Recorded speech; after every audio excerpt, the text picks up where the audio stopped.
My name is Julie Pearson, Little Thunder. Today is Friday, October 5th, 2012, and I'm interviewing Brent Learned as part of the Oklahoma Native Artist Project, sponsored by the Oklahoma Oral History Research Program at Oklahoma State University. Brent, you're a member of the Cheyenne-Arapaho tribe, a graduate of the University of Kansas.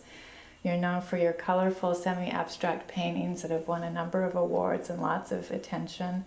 Thank you for taking the time to speak with me. Oh, you're welcome. Where were you born and where did you grow up? I grew up right here in Oklahoma City. I just grew up right here in Oklahoma City. You know, I came from a family of 10. There were 10 of us. My father was a sculptor. My mother was a chairperson of the Cheyenne-Arapaho tribe, one of the first women of the tribe to become chairperson. Yeah, she really broke some new ground for Native women, really not just in Oklahoma, but kind of around the country. How did her work inspire you? How has it impacted you? Well, the way it happened was, the way she inspired me was when, for one, she's a strong woman. And my father, he was a disciplinarian, and I always looked up to my father.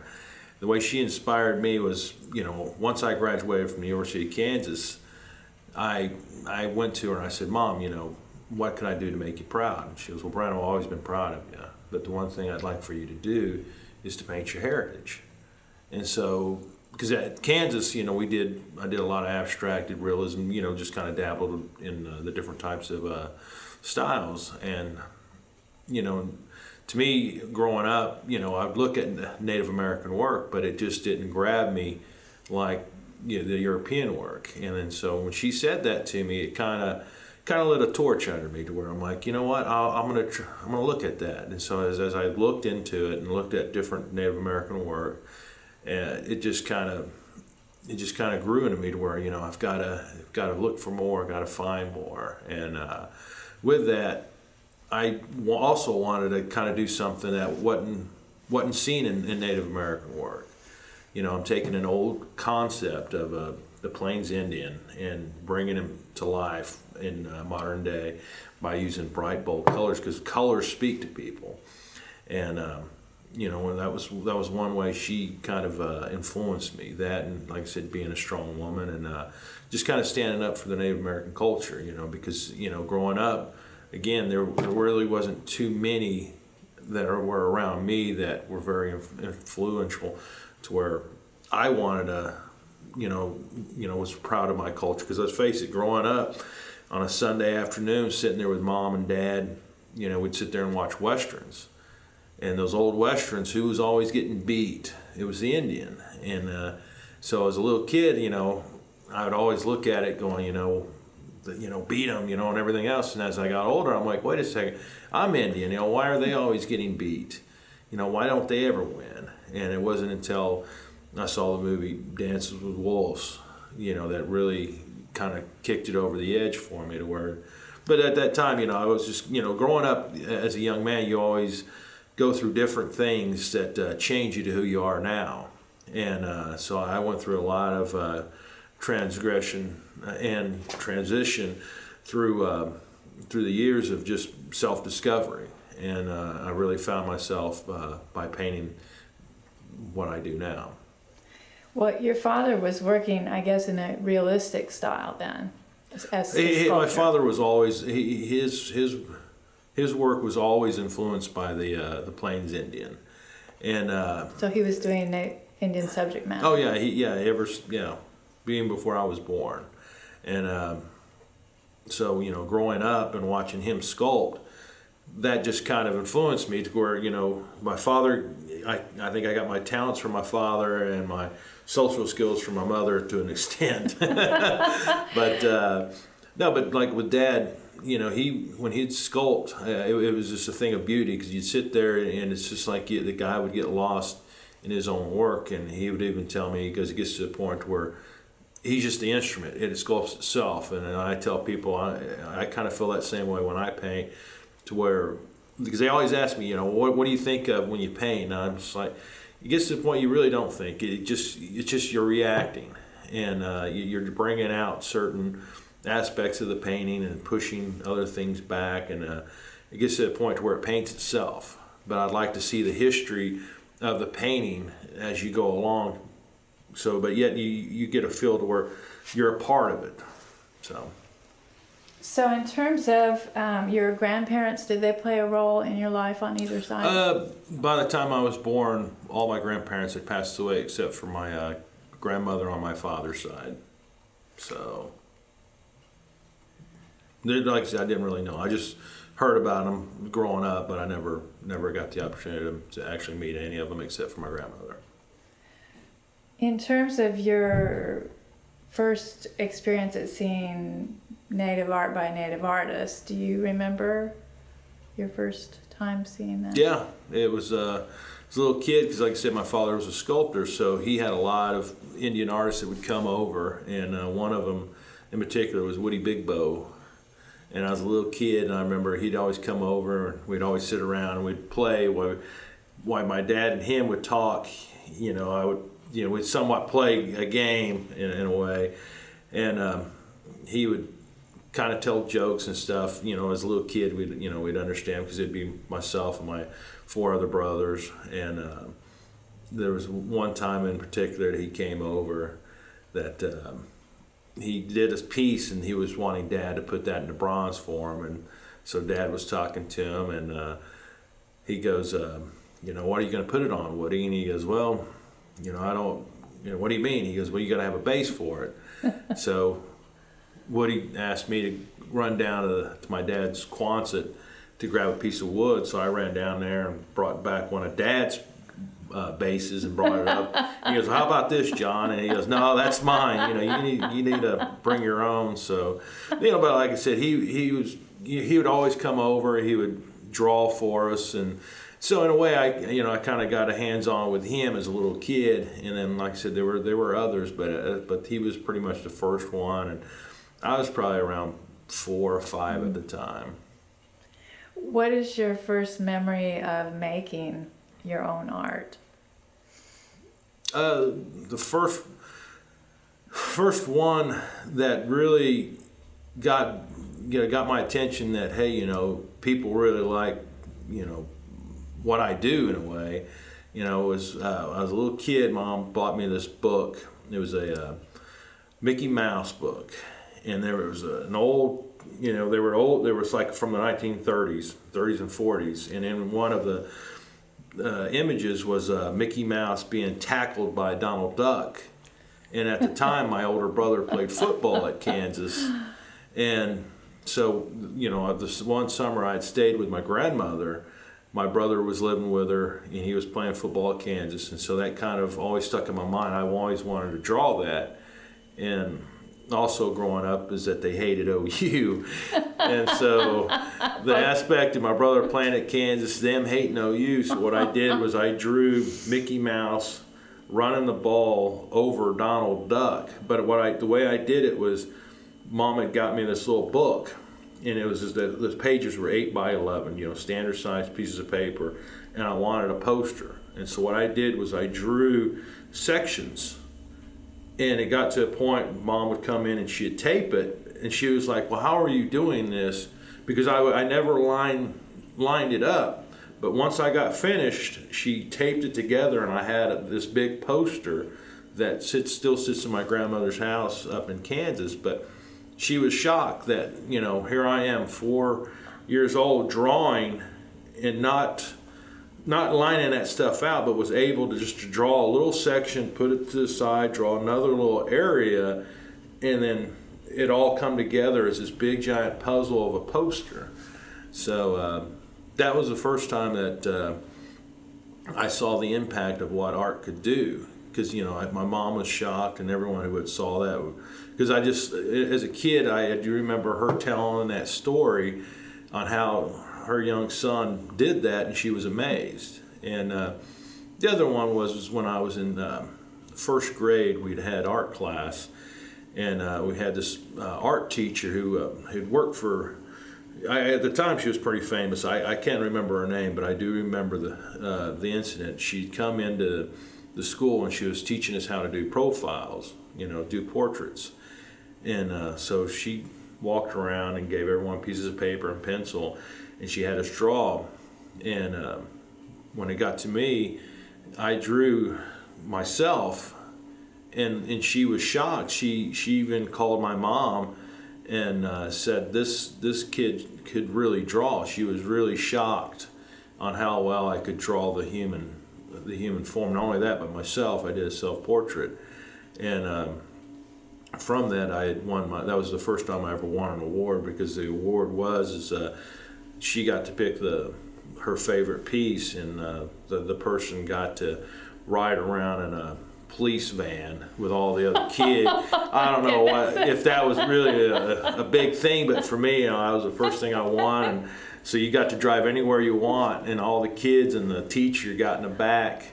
So we went over to the house and we honked the horn. Mom came out, and she had thought something happened to one of her kids, and I told her, I said, well, no, I won this award, and they laughed. But no, that was the first award that I ever won, was a police ride. So, That's a wonderful story. So essentially, you were getting a little bit of art instruction at the primary and middle school level, or was that just off and on? No, I was. You got to realize, with me is in that Oklahoma City. Yeah, well, I've always lived in Oklahoma City, but the thing is that growing up, I'd always loved art, and so for me, it was just something I did. It wasn't something I just thought about, so it came natural. It's like an athlete running. He just runs. He does it day in and day out. To where it's, how did you become a runner? Well, I just run. I love to run. Well, the same with me. I love to draw and paint. And the one thing that it's always kind of struck me as odd is that, I didn't have to go to the University of Kansas for art, but yet it was always instilled in me from my mom and dad at an early youth, is that you got to know where you came from to know where you're going in life. And so where mom had influenced me, dad also influenced me. And so I'd got this great culture on both sides, dad being white, mother being Indian. And so I combined the two to try to use that to my advantage. And with the art, it just, like I said, it just came so natural. Not only that, I'm a pretty good sized man, to where it just seemed like I was just gifted all the way around.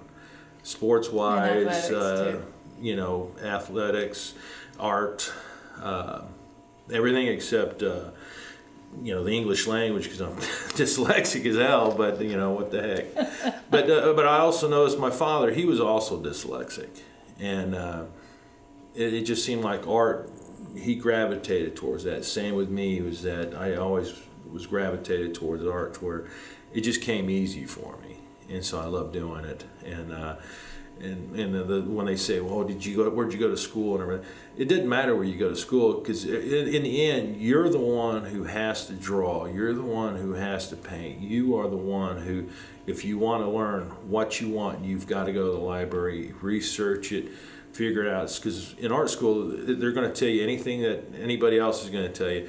If you like Picasso, well, then go and look at Picasso. And it's like my father, even as a young kid, he would sit there, literally, he'd have books on Remington Russell, Scrovogel, Farney, books of that sort.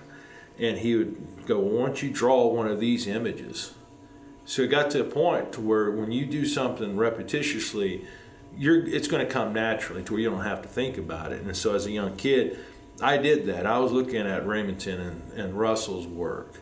And see, and that was my influence to Indian art as a kid, because we didn't have too many Native American art books at that time, because at that time there really wasn't that many.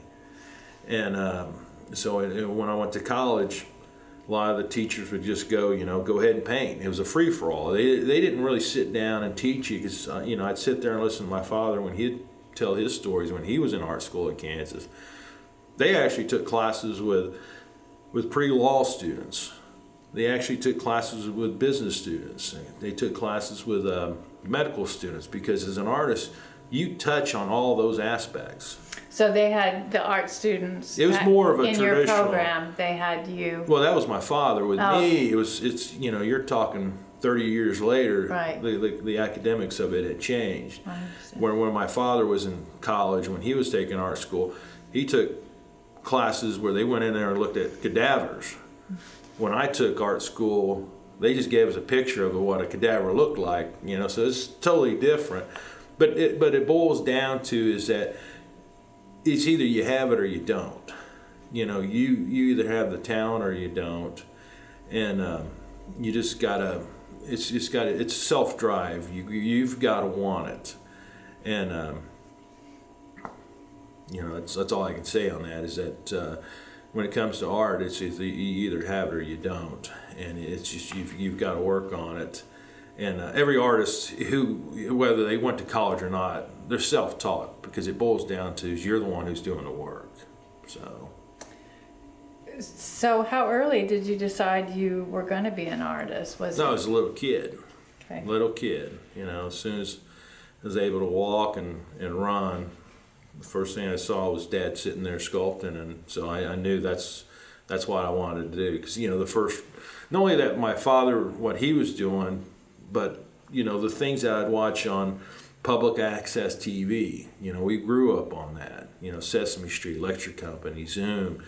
But, you know, some of the earliest artists that I watched were Bob Ross, and there was his Professor Artist was his name, and there was another art guy on those shows that we used to watch as kids. You know, like I said, as a young kid, that was the cheapest form of entertainment. It was a piece of paper and a crayon. You know, we didn't have the luxury of going out and getting a bunch of toys. If we got a toy, you got to realize I'm the sixth boy. It was new to me, but it was old to my older brother, you know. So art was always a way to, you know, to play, you know, because you can always do games. So. When did you sell your first piece of art? First piece of art that I think I ever sold was, golly.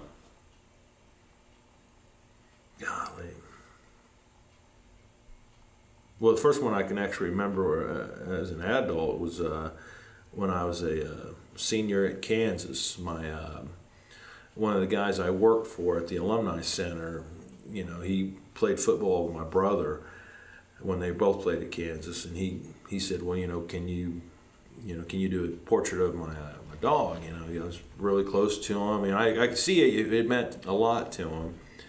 And I said, yeah, you know, sure, just give me a photograph of him, and I'll have something for you in the next few days. And so he gave me a photograph of his dog. I did a charcoal rendition of him, and he broke down and he cried because he goes, it looks so much like my dog. I was shocked, and he goes, Brent, I'll be honest with you, I didn't realize that you were that good. And I said, well, no, I told you I could draw. It's just, you know, you never believe me. And he goes, well, I knew your brother. And he goes, you guys act alike, but yet you are so much different in the aspect when it comes to your actual talent that I was just really shocked. And then from after that, I'd gotten other little commission pieces from not only his friends but other people. But the first piece I ever sold for money was a piece done for my brother's friend. It was a portrait of his dog. So you had a little bit of money coming in that way your final year. What did you do when you got out of school? Just like any young man, just trying to find themselves, and it took a little bit, but again, it came back to Mom, you know, because I always looked up to her, and she said, you know, you need to do this show. It's right there in Lawrence. You know, you live right there in Lawrence. It's called the Haskell Indian Art Market, and so I said, okay. I said, well, I don't know really what to do, because I said in college they never tell you how to prepare yourself on a portfolio or how to basically sell yourself. And Mom, being a chairperson of the tribe, you know, knowing a lot of people and knowing the ins and outs, she goes, well, you know, she goes, I'll help you with that. So she helped me with my first show, which was happened in Lawrence. Did they drive up too? Oh yeah, they drove up, and their very first show, again, didn't know what to expect, so I just brought my artwork there. I didn't realize you had to bring your own screens to hang it, so we went out and made a makeshift screen, and I was kind of shocked on the what do you call just the overall appreciation that people had, not only for my stuff but for my comrades that were all up there. You were doing your The very first art show, yeah, and it was really just really beautiful. You know, if there's no other words really to say other than beautiful, because you're walking around and you're seeing not only paintings but drawings and pottery, rugs, beadwork, jewelry. Not only that, but dance. And so, you know, I'd seen that earlier in my life when, you know, we were kids, we'd go to powwows and stuff. But to actually sit there and partake, saying, hey, I'm part of this. I'm putting this out there. This is me. This is what I'm about. It was a hell of an experience. It was intoxicating. And it got to a point to where it's almost like a drug. You need more of it, because when you talk to people who are just like you, you've been found. So after college, like I said, I was lost, but once I did that very first show, I found myself. And do you remember the year, Brent? It was in '94. '94, okay. '94. So you started checking into shows. Did you approach galleries? No, I had the fortunate to where galleries approached me. I did search for shows, and the way that your typical Indian artist does a show is they ask around, say, hey, how's that show going, or how's that? You know, don't do that one, or do this one. Heard bad things, so it's just word of mouth. And it's just like anything in life. You're going to have your ups and downs, your tribulations, and so it's just a matter of trying to find your niche in your market, and it just takes a little time, you know. Now, when you did the Haskell show, were you primarily doing acrylic on canvas? What was your subject matter and materials? It's just like a musician, you know. When you hear him when he first comes out, he plays one way. You hear him 5 years later, he changes his tune, and you hear him another 5 years. His music. So you change with the times. You find yourself. You grow into your work, and you grow as one. And so you're going to change with it. And at that time, I was doing a lot of pencil drawings and charcoal drawings, and then that led to oil paints, and then eventually acrylics, and then oil pastels. And so you branch out and you dabble with a little bit of everything else till you find what works and what doesn't. So but at that time I was mainly working in charcoal drawings. What was an early award that really stands out for you, competitive award? God.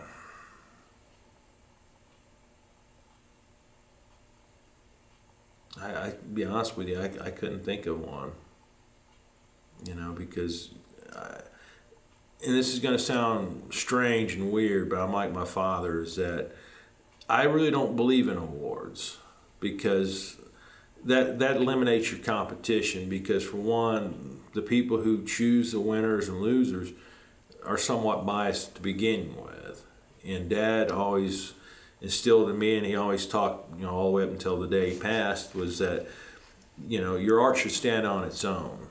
And so, you know, anytime I've ever gotten a ribbon or whatnot, it didn't really mean too much to me, you know. And there was a couple of occasions to where I've met, you know, famous people that were going to give me something, and I really it just didn't really mean too much to me, because for one, Mom wasn't there. Two, I didn't really care too much about the award, just being honest. And three, what Dad said to me as a young man always kind of stuck with me, is that, you know, awards are just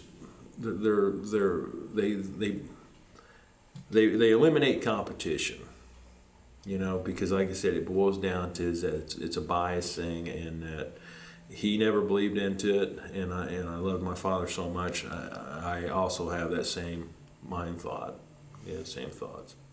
So you haven't really tried particularly hard to enter competitive To be honest with you, not really, because when I go out south to the Southwest, when I do shows out there, I notice how, and this is going to sound bad, but they look down upon the Plains Indian.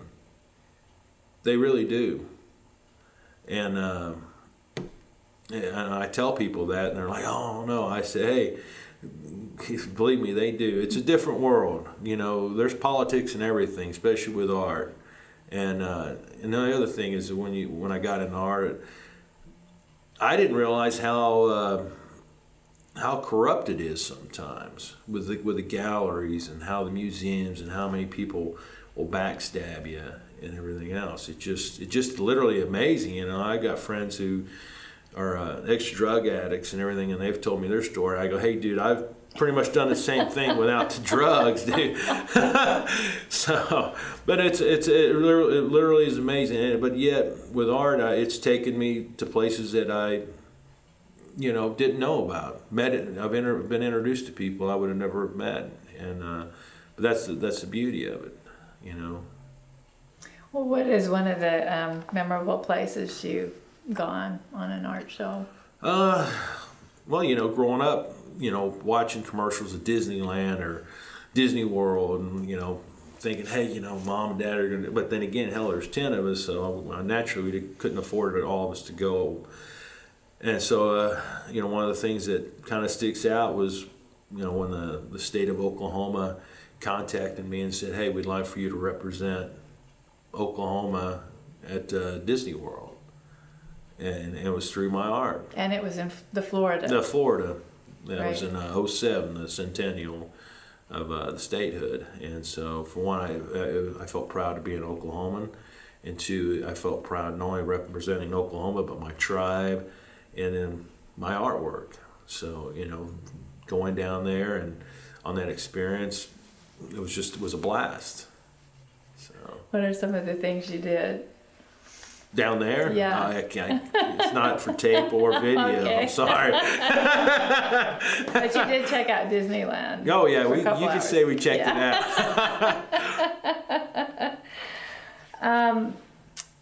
There are a number of native abstract artists. Are there any whose style you particularly admire or approach you? Well, a lot of people, say that my stuff resembles T.C. Cannon's, of the color aspect and sometimes the imagery, and but as contemporary guys now, man, I'd have to really think, because I'm really too busy doing my own stuff to really look. But I do appreciate other art, don't get me wrong. It's just right now to say that somebody's influencing me, they all do. To try to single out one would be kind of wrong. But I'm just trying to think of one offhand that just blowing my socks off. And there's a couple of them right now. But yeah, just to name one, I couldn't do that. It wouldn't be fair. Well, on the other hand, I sometimes think abstract art or semi-abstract art is kind of a hard sell in Oklahoma. What has your experience been with being a native artist and working in this sort of more it's like my expressionistic style? My dad would always say, he goes, "No matter what you do in the art world, it will sell. Problem is, you got to find that person." And here in Oklahoma, I've never really run into that, because people seem to like what I do, which is great. And I'll say it again, it's great. No, I'm just kidding. No, but it's like I said, it's one of those things that people are gonna they like what they like. And it's like I'm saying, like my dad would always say, because growing up with a father who was an artist, who worked with some of the greats. You know, he worked with Thomas Hart Benton, worked with all the Native American greats during the 60s, 50s, 60s, into the 70s. He'd always say that, you know, people are going to buy what they want. And people buy art because it takes them out of reality. It takes them to a place that they could be at. And you know, if you're at an art show, when you're walking around, listen to when people say, you know, I can see myself there, or it speaks to me. Well, the reason why it's speaking to you is because that's the connection that art has when you see it, that piece or that sculpture or whatever that thing is. It's an attraction.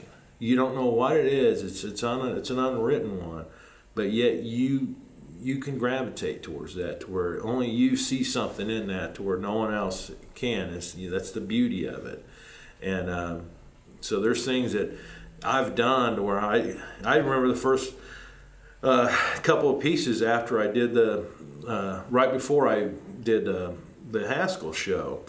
Mom and Dad had a frame shop, and I did a couple of drawings, and I wasn't too pleased with them, so I crumpled them up, threw them in the trash. Mom got them and had my brother dry mount them and flattened them out, and I came back, saw them, and they were all framed up nicely, and I'm thinking, well, hell, I just threw those away because I didn't like them. And she goes, no, I really like them. And she goes, I bet you could sell them. So on a bet, I went around just cold calling people I didn't know, and I ended up selling all 12 of them that same day to one person. Oh my and goodness. Mom, she told me, she goes, I believe in you. She goes, I know you could do it. So on those cold calls, were they people that had been in the frame shop? I never met them. I just called places that I figured somebody would want. You know, I called on attorneys, I called on doctors, called on different frame shops. I called. Believe me, I was learning at the time. Cold calling is the worst thing anybody could possibly do. But did you do it by phone or by walking in? By phone. I wasn't gonna waste gas by driving around. Wow. No, but I called around, and I started at around 8 o'clock that morning, and by 6 o'clock that evening, I had a check, and I showed Mom, and I just shaking my head. I was going, you were right. And she goes, yeah. She goes, those were nice pieces. I couldn't understand why you didn't. Either a group show or a museum show that's been particularly significant for you? Oh, wow. It had probably been, up until now, it's probably the one that, golly, that's kind of hard, because there's been a couple of them, but the one that kind of comes to mind right off the bat is the one when my tribe asked me and a couple other fellow tribal artists if we can depict an event in our tribal history that changed the course. And so that happened in Canton. I want to say that was in 98, 99. Merlin was part of that. Was this the Hearts project? Yes. When was that? I'm not sure either, but it sounds about right, 99 or so. It's about 98. Yeah, about 99, 2000, somewhere around there. And yeah, that one to me is kind of really at the top. What did you do for that? That one I depicted when the Arapaho first met the white man at the I'm trying to remember that river. It was I want to say it was a Minnesota River or Illinois River. It was 1797 or something like that, somewhere around there. You know, so long ago. But I did a painting that depicted when they first came across white trappers. So that was mine, and my brother, I'm trying to remember what he did. Because I have a brother, Matt, he also paints. And he not as much anymore, but he did at that time. And so it was kind of nice to work with not only my brother Did you check in on each other's canvases periodically? Oh no, my brother, he's a stickler. He's real finicky. He wants to. He's going to show it to you. He's going to show it to you until he's completely satisfied and done. And I was going to get back to the point about when I'd sold those pieces. You know, an artist is always his worst critic. He's his own worst critic, because, like I said, there have been pieces to where I just want to paint over, and yet people love, and the things that I really think people would go crazy over, they ain't even give it a second look. You know, which is wild. It just kind of blows my mind. But because I've talked to other artists, and they all seem to say the same thing. Yeah. Things that they would think would knock the socks off somebody. No one wants them, but the things that they just discard, or you'd be shocked on how much art has been thrown away, that's been pulled out of the trash or been salvaged, that are now hanging on the walls of people's homes all over the place. Because it boils down to is that, you know, like myself, I really don't want to put something out there that doesn't represent me or what I believe in. And I think that's what majority of the way the other artists feel also, is they don't want to put something out that they can't stand behind. And so, but there's always somebody behind them that goes, hey, you need to give that other piece a chance because you're not giving its due. So. Now, when you did that commission piece, had you already evolved this very bright palette? No, this was even still before that. You know, I'd gone through different changes, and at that time, I guess I was going through my impressionist stage. So, and I really didn't get into this. You know, in a way, this was kind of a throwback to what I kind of did in college, but not as defined. When I was in college, my professor, Norma Jean, he kept saying, you know, you really need to look at Edgar Hepburn, who had gone to KU. He was from your same tribe, and I looked at Edgar's stuff, and I'm like, well, it's not kind of the direction I want to go, but I'll look at some of that stuff. And then he knows, so, you know, he goes, your color palette, he goes, I really love it. And then he started naming off some other artists, and then he mentioned Fritz Schroeder and T.C. Cannon, and I just kind of fell in love with those colors. You went and looked at the work. But it was kind of like you know, a sample. I didn't really jump into it. I think I was just too nervous or something. You know, because at the time I just kind of wanted to do traditional work where when you see it, that's what it is, reputational type stuff. And then I think one of the major changes in me was once my mother passed away, that really just, in a way, I kind of said, fuck it, and just want to let go of stuff. Because it wasn't that my mom held me under her rings or anything, it's just that I looked up to her. I admired her so much that I wanted her to see how successful one of her sons have become. And once that happened, I lost myself for a few years, and got to a point where during my painting, I really liked, you know, going into the studio and just slapping paint on, and it got to a point where I started looking at it, I was like, you know, that stuff's kind of cool. And I started to kind of lose myself, but I lost myself in my art, to where I started finding myself again, and started kind of developing the style that what I do now, you know. And it's like any artist or any musician or anybody who deals in the arts, you're going to sample from other artists who've come before you, and you're just going to build on that. And hopefully I've been doing that.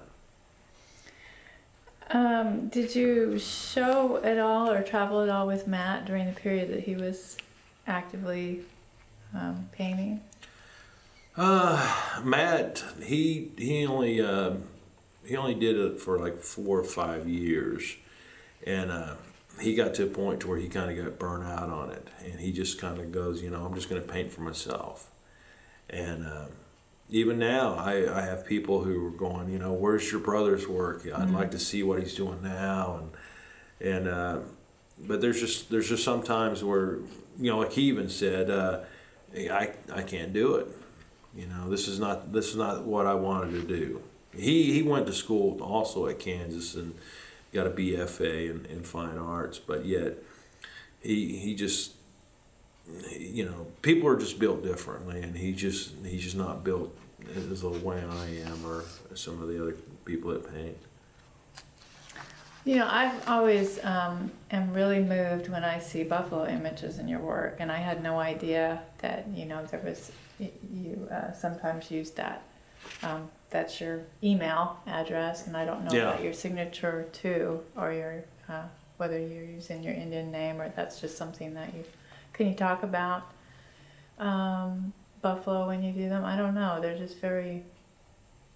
Well, when I do a buffalo, it's like Mom always asks me, she's, well, why don't you paint a white buffalo? Why don't you paint a white buffalo? I go, well, I really don't want to.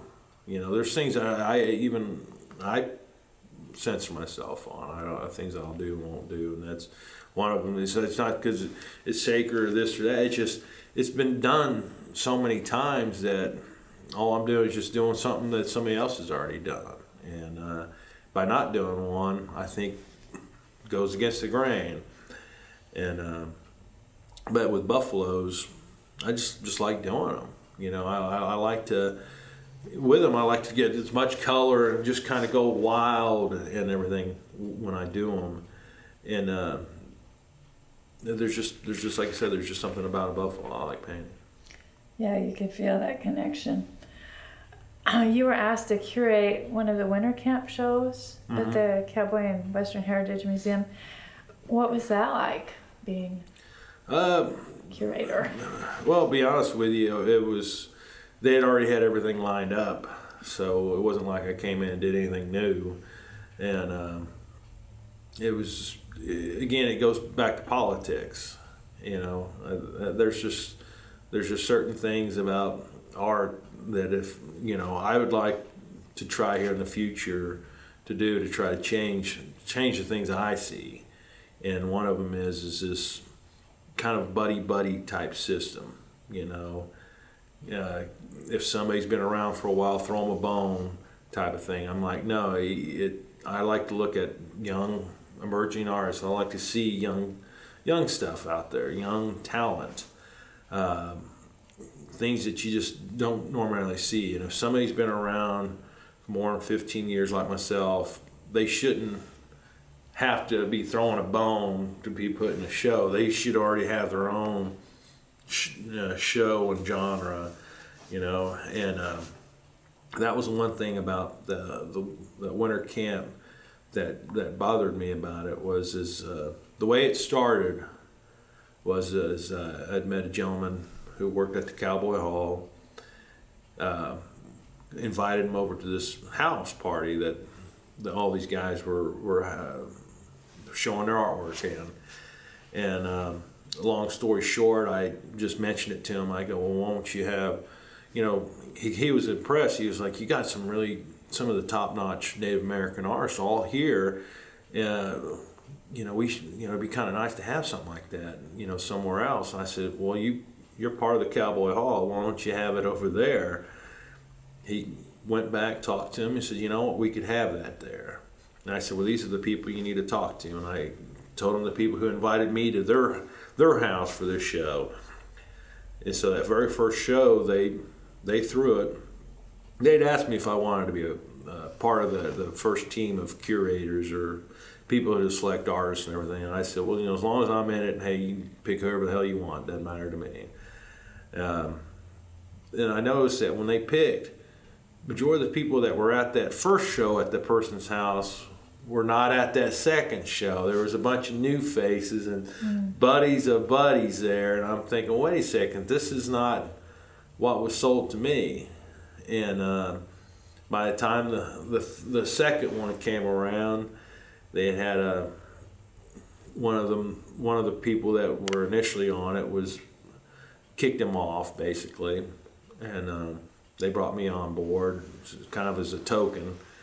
I'll be honest, it was a token type of deal, and there's some things that you're proud of and you wished you to stand up for, and at the time I went silent. And but as I've gotten older, I don't pull any punches. I'm just going to tell you how it is, and if you like it, fine. If you don't, well, fine there too. But again, the one thing that really bugs me about Indian artists is some of the politics that go on. It really is. It's just sad, and it's sad that we continue to beat ourselves down. When is enough enough? I saw you were mentioned that you had worked with Dale Chihuly on the Eleanor Blake Kirkpatrick Tower. How did that come about? The way that came about was I'd been contracted by the Oklahoma City Art Museum to move some of the artwork, because I knew some of the people that worked there, and I said, hey, if you ever need help, moving that stuff, let me know. So they contacted me, and my brother Matt and I both went. We helped them move the work from the fairgrounds over to the new place downtown. And as we were there, they said, oh, Del Chihuly and his guys are here, And it's almost like they were saying the plague is here, or there's something bad going to happen. And I'm like, well, no, this is people actually working there. And I'm like, well, my gosh, what is it? And they're like, oh, this guy, his teams they're a bunch of a-holes, blah blah, this and that. They demand so much, and they act like rock stars. And I'm like, what's the big deal? Well, they'd asked the museum if they could provide 2 people to help them, and so they asked my brother and I. We said, yeah, we'll help you guys. We're not, all we're doing is hanging paintings over here. It's not like this is brain surgery. Yeah, we'll help you. So we ended up helping these guys, and they were the coolest guys, and they made it a pleasure working He's there. Brilliant. No, they were fun. I worked with John London, who was the head of Chihuly's installment team. Got to know him really well, and when Dell came in, because Dell didn't actually work on the piece, he did all this fabrication at his studio up in Seattle. But when he came in after we got finished with the installment, he got to talk to my brother and I, and he told us what influenced him, which was Pendleton blankets. Said it really influenced him. Native American art really influenced him. That's when he actually would blow and do his own work. And but he goes, it was nice. He goes, I feel really proud to know that I actually had 2 Indians work on my work here. And my brother and I, we were really privileged to work with a team and everything else. And he even offered an invitation to go back and work up in Seattle for him, as apprentices. Oh, wow. And we just told him it'd be nice, but I'd like to do my own work. And I've got my own stuff I want to do. So, but it was a pleasure working with some other artists on his work, and knowing that at the time it was the world's largest of whatever it was, and at the time it was the world's largest glass sculpture. So, okay, yeah, just to review, they were sort of researching the site, etc., for the sculpture. That's very cool. You've had a booth at Santa Fe Indian Market for several years now. What's one of the highlights of the Indian Market for you? Oh, just the fun, just going out there, just the atmosphere, seeing people that you haven't seen in a while, just everything about it. It's like, it's, to a redneck, it'd be the State Fair of Oklahoma every year, I don't know if we should put that on there. You can delete that one. But no, it's like a homecoming. You're seeing old friends, you're seeing, customers and patrons, and places to eat, and it just, everything about it. It's just a fun time. Does that Oklahoma paradox happen there to you, where you have people traveling from Oklahoma to Oh, Santa yeah. Fe to Oh, buy your yeah. work? Yeah, yeah. I'll give you a quick story. A few years ago, I talked to this gentleman who had bought a piece from me, and he goes, "Well, if you ever have a wolf painting, let me know." And I said, "Okay," because he had commissioned me to do a pretty good sized wolf painting. And so I did a series of wolf paintings, and I had a big one, and I called him up and I said, "Hey, I think it's probably one of the best ones I've done." And he said, "Bring it over." Took it over to his house. He looked at it and he goes, "Yeah, I'll take it." So I'm figuring, okay, gonna write a check and I'll leave. He goes, "Oh, no, I'm gonna buy it from you out in Santa Fe." I go, "Well, okay." I said, "You got it right here. I can hang it up." No, we'll take it out to Santa Fe. So I said, "All right." So I took it out there. A couple months later, saw him. He brought over his friend that he had gone to school with, and they standing around there smoking their cigar. And next thing you know, he goes, "Hey, I'll take that painting." And he made a big production about it in front of his friend. And all right. And then he tells me if he can I bring it back? Because he didn't have room because he just flew out there. And I said, "Well, yeah, I can do that for you." But yet when you tell people those stories, they're so funny and so common, but yet those happen. You get a lot of people who will go out, buy from you. This guy lived down the street from me, but yet he wanted to buy it because he can hang it on the wall and say, "Hey, I bought this from a guy from Santa Fe." It sounds more appealing than, "Hey, I bought it from the guy down the street." But no, it's the truth. There's quite a few, and not only that, but it's just fun running into people from Oklahoma. Right. It's almost there's quite a few people that come around going, "Oh, you're from Oklahoma. It's nice to see." And I said, "Oklahoma's still free. You can go back at any time. You don't have to stay here and meet everyone from Oklahoma. You can actually go back if you'd like." But no, it's just weird. And like I said, the being from the Oklahoma and from Oklahoma family, it's just kind of cool to see a lot of people surprised when they run into another Oklahoman. That's a great story. You had an exhibit at the Capitol in 2011 titled "Life Before Statehood." Is that correct? No, it was this past year. It was 2012. Oh, 2012. Okay. Yeah, correction. Thank you.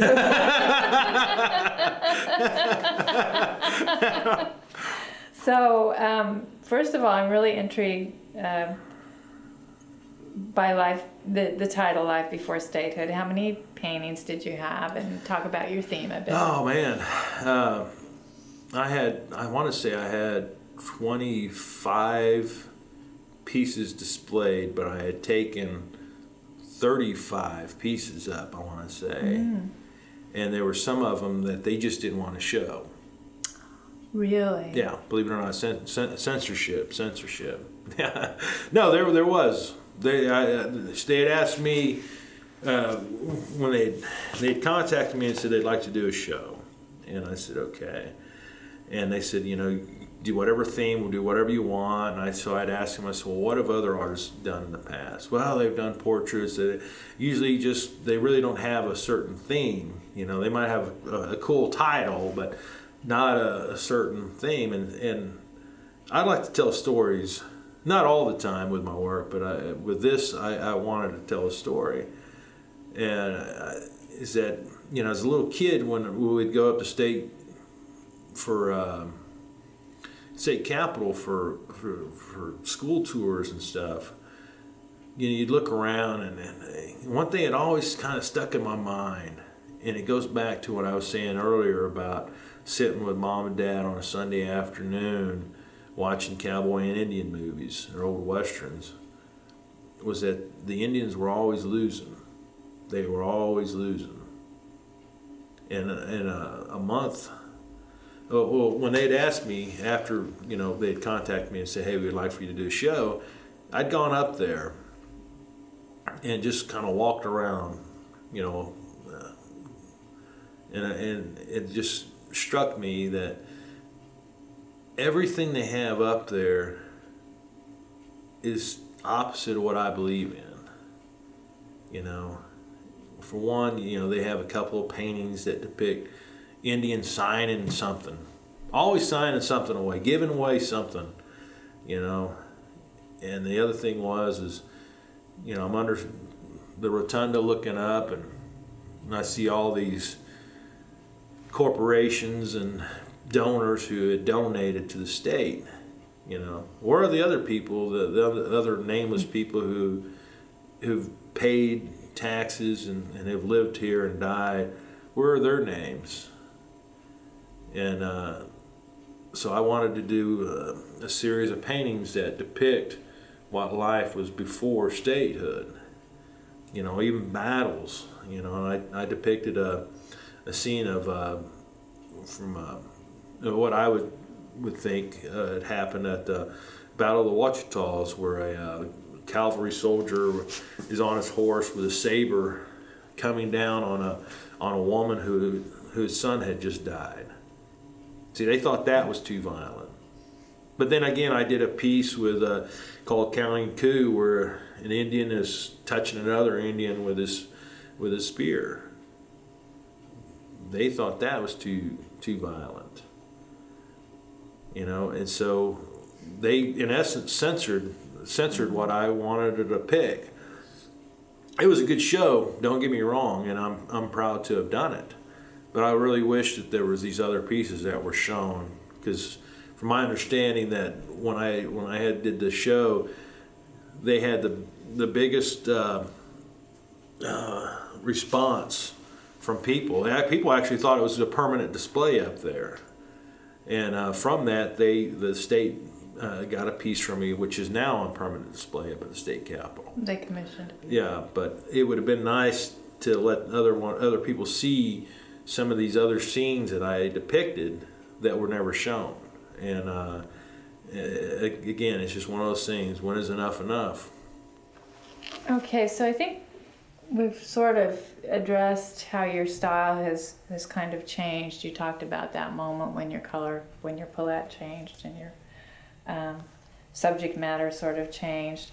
How about media? Besides what you've mentioned, have you ever tried any three-dimensional? Yeah, I've done some sculpting work in the past, pottery. As an artist, and just as somebody who just is adventurous, I've tried a little bit of everything, just to see see if I was capable of doing it. And there was some stuff I realized I just can't do it. That's the reason why I don't do it. But your preference is now acrylic on canvas. It's acrylic on canvas. Are you at all interested in concept art? What they call concept art, which would be more the installation type things, or like political art. Mm-hmm. I've talked to a few artists, and I've given them concepts about shows, and the response I've heard is that you don't want to travel down there. You don't want to be another Edgar Heap of Birds, or you don't want to be another. I'm trying to think what's the other political artist.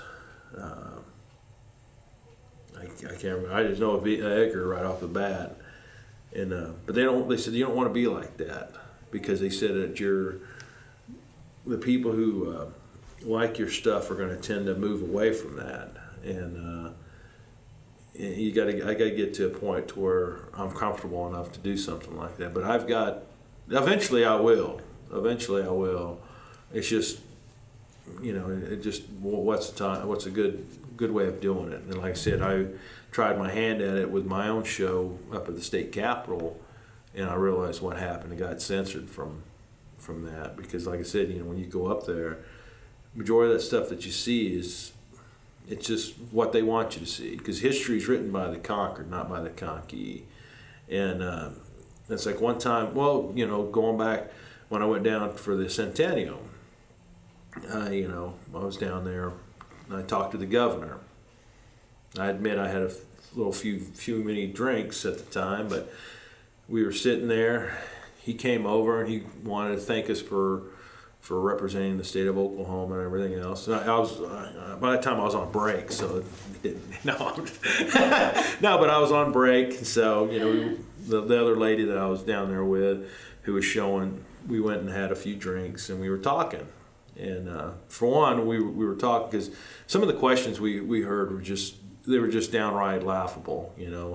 Where are you from? I didn't know Oklahoma was a country, and I'm like, just because we're between Morocco and Paris does not make us a country, or France or whatnot. And but we were talking, and then we came back, and the governor was there, and I walk over and I shook his hand. I said, well, thanks for this opportunity. And I said, I voted for you. I think you're doing one hell of a job, but I think there's a lot more you could do.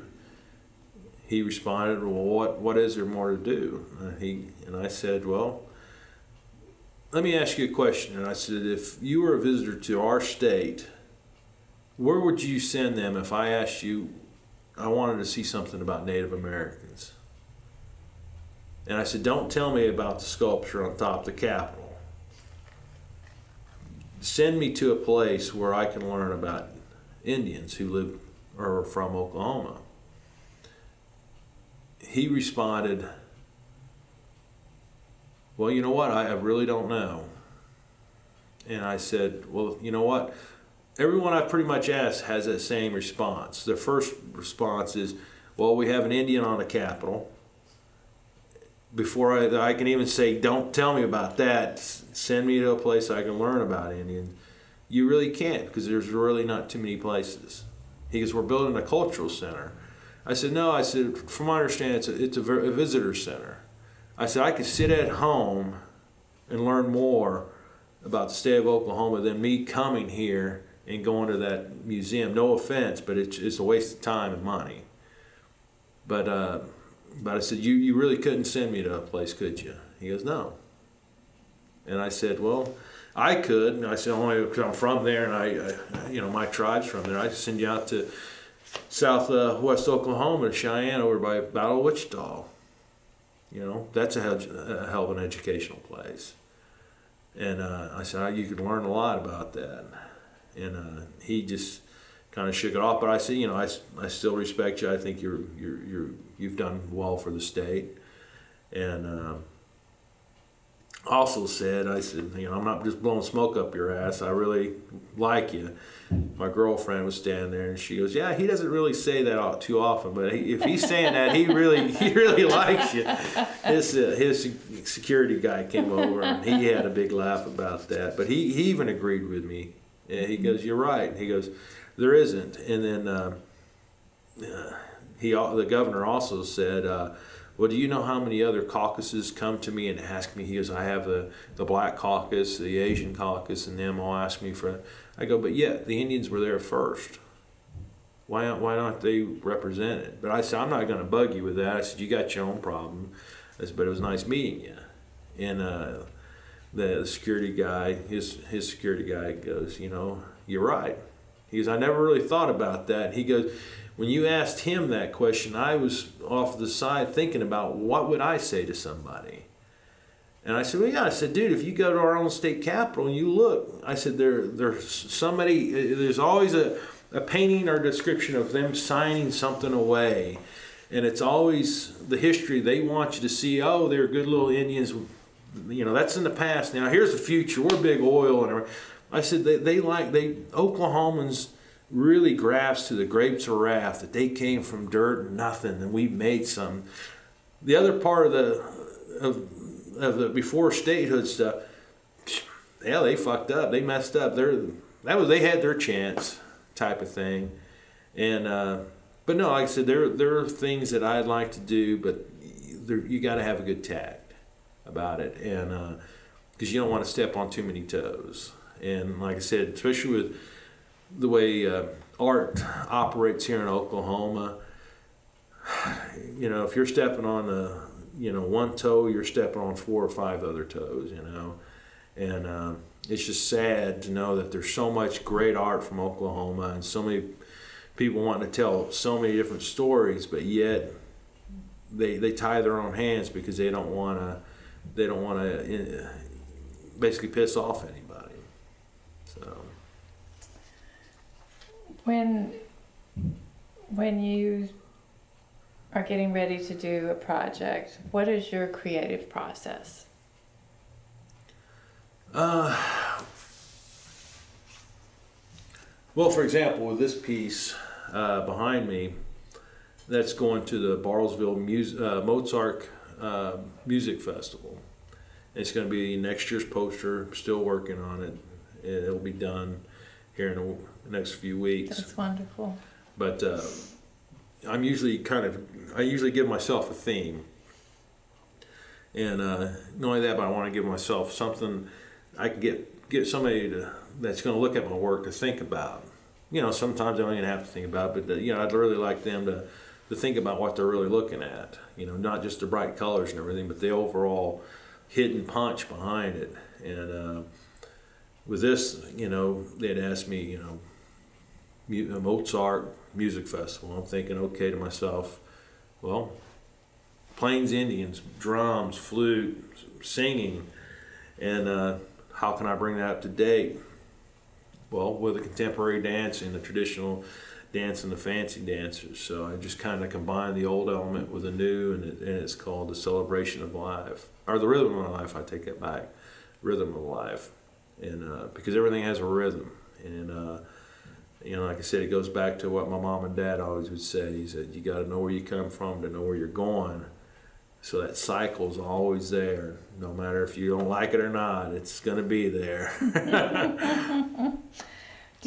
How important is preliminary sketching to your work? It's just a basic, just something to kind of a little guidelines. I go here, this is what it's going to kind of look like, but over a course of a painting, it might change 3 or 4 times, and even when I'm done, I'll look at it a few years later going, man, I wish I could go back on that and paint a little different. But the preliminary sketching is just kind of a guideline to kind of keep me in bounds on what it's kind of looked like in the beginning. Do you keep a notebook of ideas or sketches? They're all up here. They're all up there because, like I said, being dyslexic, it'd be all misspelled and everything else, so why even bother writing it down? What kinds of research do you do for your paintings? Well, I do a lot of internet research, look through books, talk to people, and if I can, try to actually see some of the type of regalia firsthand to kind of get an idea of some of the texture and some of the color schemes. And so, there's a lot, because like my father, he would say is that, artists, no matter what you're doing, if you're going to paint people, especially Indians, Native Americans, Plains Indians, whatnot, because you want to be historically correct. You're a historian of that time. And then you're going to say, well, you paint bright colors, and how are you getting all that stuff? Well, what I'm doing is I'm taking the overall symbol of a Plains Indian, jazzing them up by using these different colors, but yet still keeping that undertone theme of what it was like for that person. And it's like we were at oh God, where were you? I went with my father to Loveland, Colorado, to a show up there because he was a sculptor, and they had a sculpture of Little Raven. And my dad and I looked at that going, looks nothing like Little Raven. Mm-hmm. And the lady goes, why is that?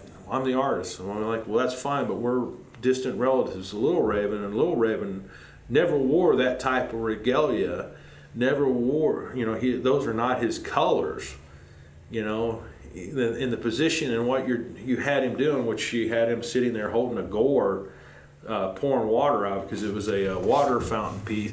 He would have never have done anything like that. I said, the way you had his hair and everything is totally wrong. When you're just depicting somebody of historical value, you don't diminish him.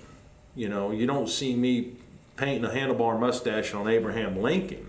You know, I understand there is artistic license, but when you're depicting this person as historically correct, no, it's not. And we had told the director of the show what this lady had done, and he had even asked her, going, did you do any research? Do you know these people are saying they're related to him? Or she basically admitted, no, I didn't.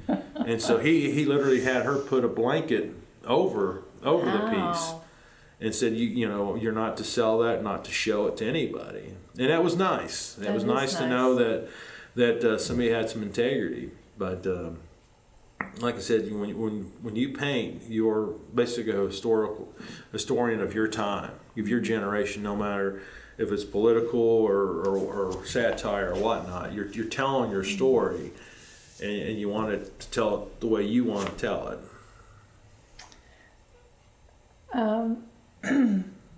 How do you feel about, well, what's your creative routine first? Are there a certain days that you work, or you also work with this co-op gallery, so let's talk about both things maybe. What is your involvement with the co-op gallery? Oh, with the co-op gallery, it just gives me time to paint bigger pieces. Right now I'm in the process of building a studio. So smaller, bigger space, and plus it's fun. It's always nice to come up here and look at the different works from the different artists. Because like I said, you know, it kind of reminds me of when I was in college. You know, having a college studio. When you go in there, you just smell the paint, and you get that feel, and just to look around and seeing what other people are doing. It's almost like you're getting ready for a critique or something. So it kind of gets the blood going again. So it's been kind of nice being up here. And then they show your work, and then you also put in some hours helping. Oh no, I just come up here to paint when when they need somebody to come up. So you don't watch the gallery for them at all, or? No, I'll watch it for them the days that somebody can't work. I see. I'll come in. I got you. And but when I'm up here, I'm painting. So have you ever inadvertently had to make a sale because? I've had a few people who end up walking out with one of my pieces. It's not that I was pushing on them, but right. I just showed them what I've done. Right. And but yet, when you walk in and you see an artist painting, that it's like inviting, where you just want to see it, and to see him finish it up, and you saw the process of what he did from somewhat beginning to end. It just feels like, hey, I'm a part of that, and you want to take it with you. And but I've had a few incidences where they left with one of mine. How do you? Some of the tribes are really pushing their tribal artists right now. I don't know if you have any comments on that in terms of do you think the CNAs are moving forward in terms of promoting their artists? They're so caught up with the inner struggle of who's the governor this week that they don't have time for that. And as for these other tribes pushing their artists, that's fine, you know, it's fine. But the deal is, majority of those tribes that you're referring to, hate to say it, but they paint Plains Indians, and they're not Plains Indians. You know, they're really not. They paint a lot. That's the other thing. I was talking to a few artists when I was out in Santa Fe, and we were talking, and they're Plains Indians like myself. You know, they're Comanche, Kiowa. You know, I'm not gonna give you all the ins and outs, but we're sitting around talking, and they noticed that a lot of these other tribes depict our tribes and try to pass it off on themselves. And they asked me, what do you think about that? And I said, well, you know, that's fine. It's promotion of us, but the problem is we gotta let people know that's who we are. And so when people come up and they tell me that they're Indian, you know, I ask them, so what did your tribe, where are they from, what did they do? And majority of them really don't know. And it goes back to when I went to Florida, I had this old guy. He had to be about, I'd say 70, 75, if that, and I was shocked. He asked me, he goes, "So you're Indian?" I said, "Yeah." He goes, "Well, what tribe?" I go, "I'm Cheyenne Arapaho." He goes, "I've never heard of them." And he goes, "I'm Florida Seminole." You know, he was a white guy, but he had only heard of Florida Seminole. These other tribes never. So I said, "Did you even have a TV growing up? Did you go to movies?" You know, there's a lot of other tribes. Other Cheyenne Autumn. Yeah. He goes, "No." He goes, "Where are they from?" I said, "Well, they're Plains Indians. They're nomadics. They travel around, but right now we have a headquarters out in Concha, Oklahoma."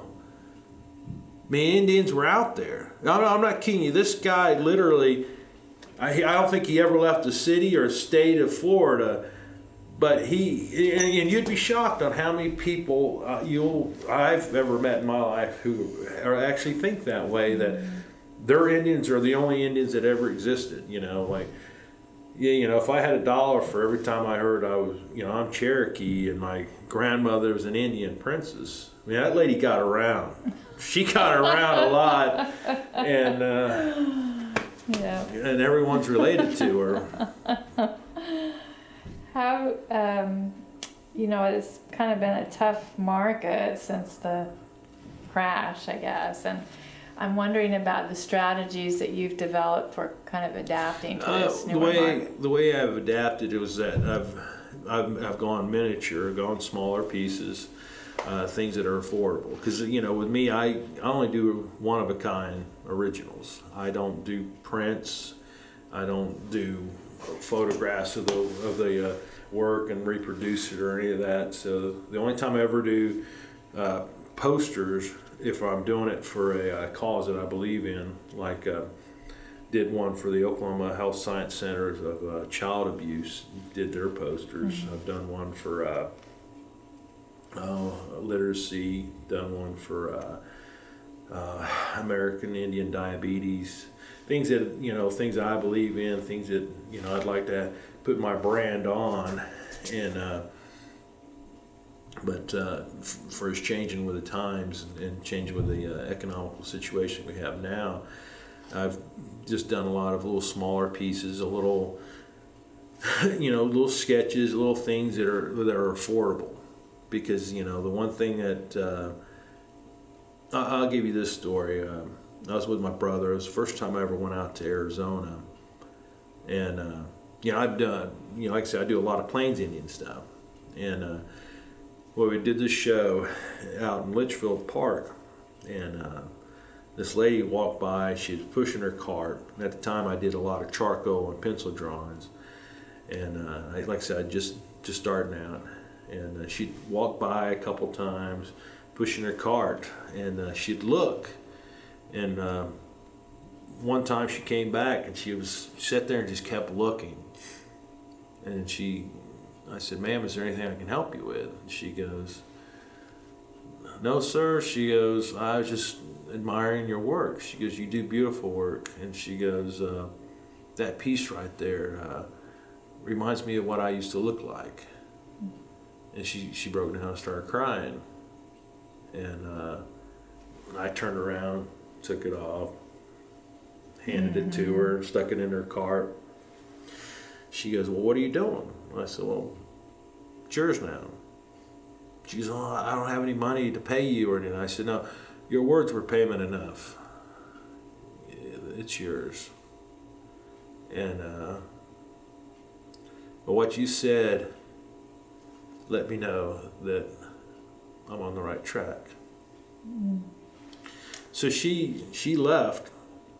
She came back I'd say about an hour later. And she was trying to write me a check. Mm. And she gave my brother and I a can of Coke and a bowl of chili. Mm. And as soon as she left, we went to that bank, cashed that check. No, I'm just kidding. No, but she tried to write me a check, and I just told her, I said, "No, ma'am." I said, your words were payment enough." Mm-hmm. And she goes, "Okay." And then there was an artist that was there at the very end. His name was Cliff Beck. Mm. And he came over to me, he goes, I saw what you did. He goes, I like that. He said, come over and sit down with me. So I sit down with him. He goes, I really like your work. You know, how old are you? We got to talking.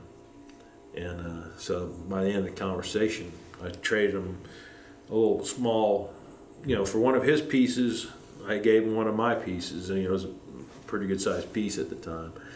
And, you know, I talked to him off and on for the next year and a half. And he later passed away. Mm-hmm.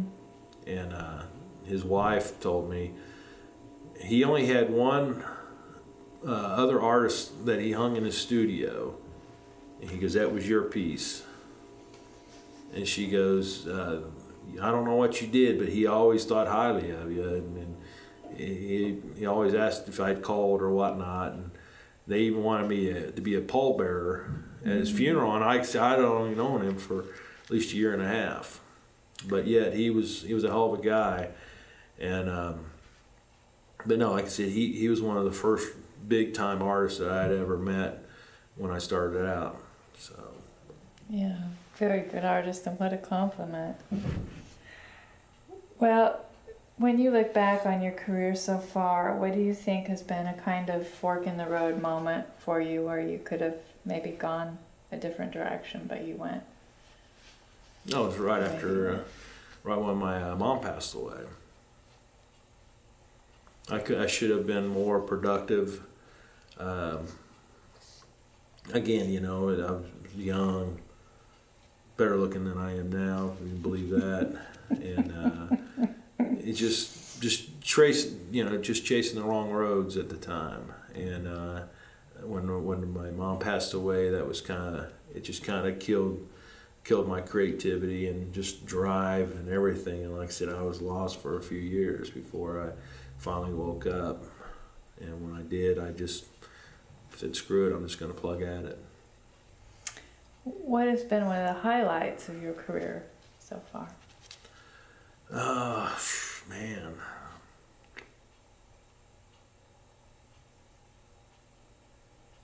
I'm trying to think.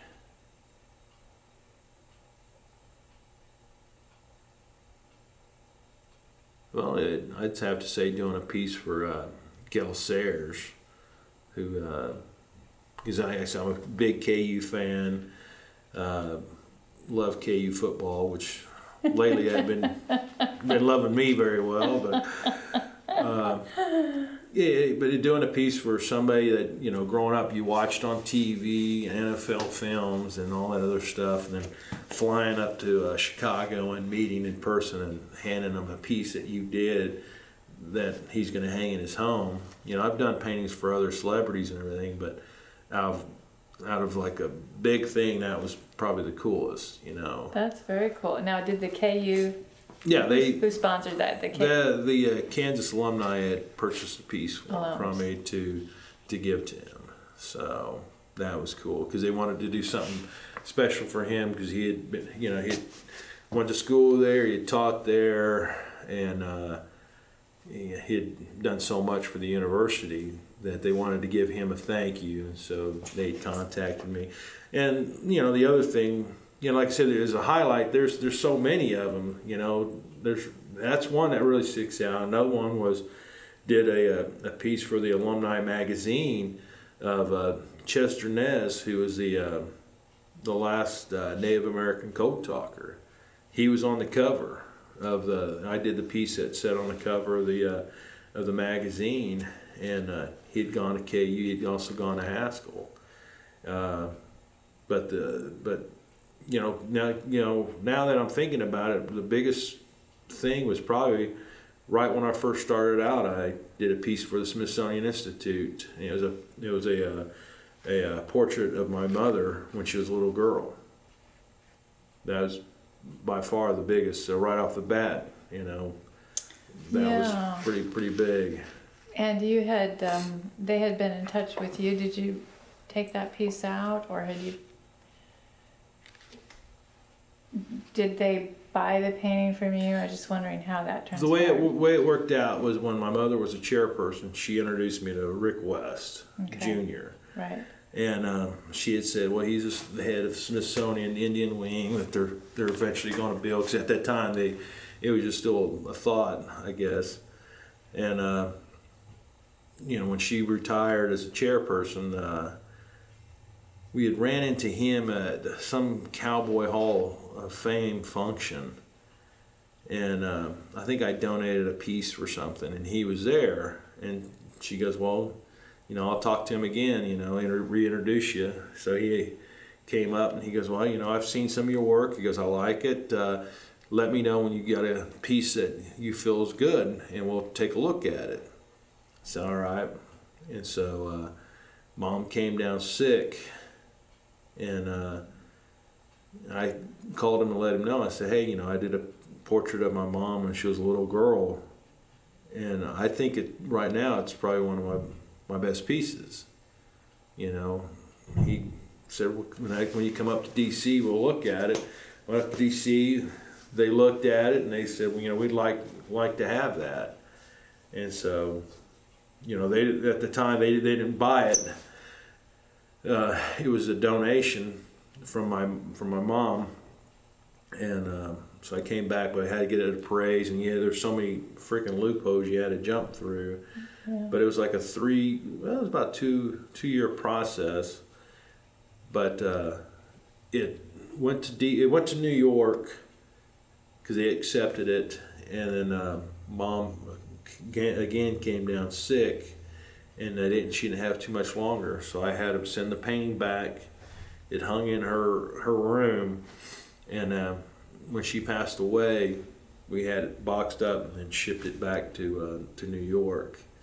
And but prior to it being shipped, Mom wrote in her own handwriting what the painting depicted, and so that's with the painting, and they end up getting that from me. So, and that was pretty big honor. It was. Well, is there anything you'd like to add before we take a look at your work, or anything we forgot to talk about? I can't really think of anything. Pretty much kind of hit it all. So I just can't think of anything right now. Okay, well let's take a look at your painting here. Okay, this is the Bartlesville piece, Rhythms of Life. You sort of talked about it a little bit, but anything else you'd like to address? What I was going to come back. The way I paint is that I'll sketch it out. Mm-hmm. So I kind of got a preliminary of where things are going to kind of go, and as the course of painting it, it evolves and changes. And so what I was going to come back and do was some detail on the faces, start to bring out the characteristics in the face, and having these guys are playing drums, guy in the middle singing, and then off in the back is modern day. You got the fancy dancers, you got the shawl dance going on over here, but in the foreground you've got the past meeting the present, but it's a rhythm of color, just a lot of explosion going on. Right, that's going to be wonderful. Your signature, I didn't get to ask you how you evolved that. My signature, my mom, goes back to my mom. She goes, when you sign your work, she goes, you should sign it with your Indian name. And the way I'd gotten my Indian name was we had gone up to my Aunt Imogene, and so we went out to Canton, Mom and I, and she asked Imogene. She asked me. She goes, "Well, what do you do?" And I said, "Well, I paint and draw and stuff." She goes, "Well, I know, but what are the things that you like to paint or whatnot?" And I said, "Well, I really like buffalo." And I said, "I really love Mom's maiden name, which was Howling Buffalo." And so what she did a play on words, and she called me Buffalo Bull Howling. And so Mom said, when you sign your work, you should put your Indian name. And she goes, I want you to sign Arapaho. And I go, why is that? And she goes, well, because there's tons of Cheyenne's artists. She goes, you know, I am both Cheyenne and Arapaho, and with some Sioux, but she goes, I want you to sign an Arapaho because there's not too many Arapahos in that paint. And she goes, they should be proud of having an artist also. And so, out of respect for my mom, I signed it with Arapaho, and that's the story on my signature. I signed it Buffalo Bull Howling, but I sign it in Cheyenne, which is Ha Na Ja Nioto, in Buffalo, and then Arapaho, and then the year that I did the piece. That's great. Well, thank you so much for your time today, Brent. Oh, you're welcome.